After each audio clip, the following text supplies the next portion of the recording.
嚟到將臨期第3個星期，呢個主日，教會傳統稱為喜樂主日。我哋會燃點喺將臨期燭環上邊唯一一支粉紅色嘅蠟燭，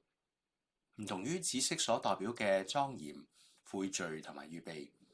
粉紅色滲透住一股溫柔嘅暖意，象徵住黎明將至嗰份興奮，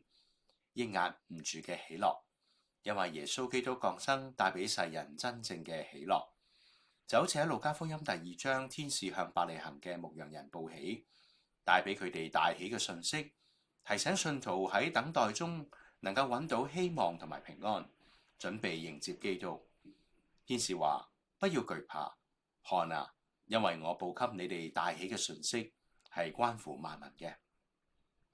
喺今個星期嘅聖景佈置裏面，我哋將嗰啲穿住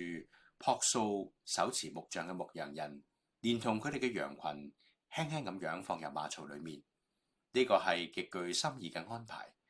相較於博士們千里迢迢嘅跋涉嚟到去探望耶穌，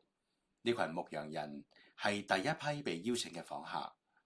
真正嘅喜樂並唔係源於物質上面嘅豐盛，或者環境上面嘅順遂，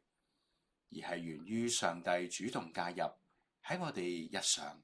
平凡甚至乎艱難嘅日常之中。嚟緊我哋都會一齊去學習到